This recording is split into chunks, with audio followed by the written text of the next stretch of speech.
like to roll that. What are the Swiss Hitler's bankers? That is the subject of a new government report, U.S. government report, just out this morning. It's based on 14 million pages of U.S. documents, and it seeks to answer a couple of very disturbing questions. Number one, did the Swiss banks turn over Holocaust victims' assets in Swiss bank accounts to the Nazis? And two, did these venerable institutions actually launder money for the Third Reich? The report condemns the supposedly neutral Swiss for their wartime dealings, but it also criticizes the U.S. for failing to pursue the issue after the war. ABC's David Ensor reports. But for the strict rules at a Swiss bank, Estelle Sapir might be a wealthy woman. As it is, she lives in one room in a boarding house in Queens, New York. They have the money. They make so much money. Her father, a rich merchant, died in a Nazi death camp. He told her through the barbed wire that he had a large account at the Credit Suisse Bank in Geneva. This last words to me. Try to survive. And when you escape, don't worry for money.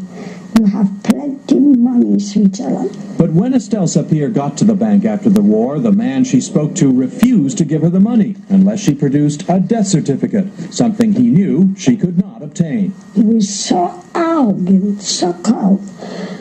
I have the chills. When I talk to you now, I still see his face. One question is this: do the Swiss still hold millions owed to the heirs of Holocaust victims? At the National Archives, researchers search among thousands of documents, including some seized from the defeated Nazis. Another question: were the Swiss acting as Hitler's bankers?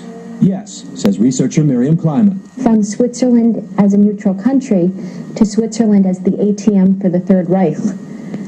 That's really the transition we've gone through. There is a paper trail showing some of the gold extracted from the teeth of murdered Jews ending up in Swiss banks. 33 tons of dental gold was taken from Auschwitz alone.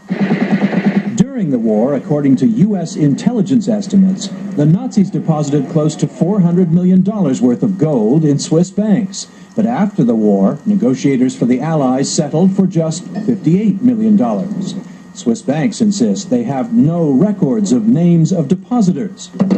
But this document is a list obtained by U.S. intelligence from a Swiss banking official, a list of some accounts of Jews, and it includes the names and the amounts.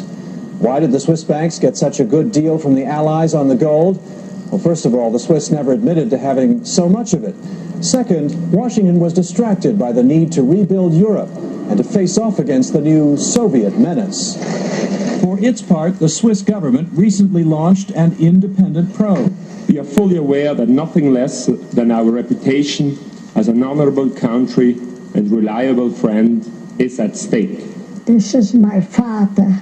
Today's report may increase pressure on Swiss banks, but it is all likely to be too late for Estelle Sapir. My father, when he sees upstairs, he has to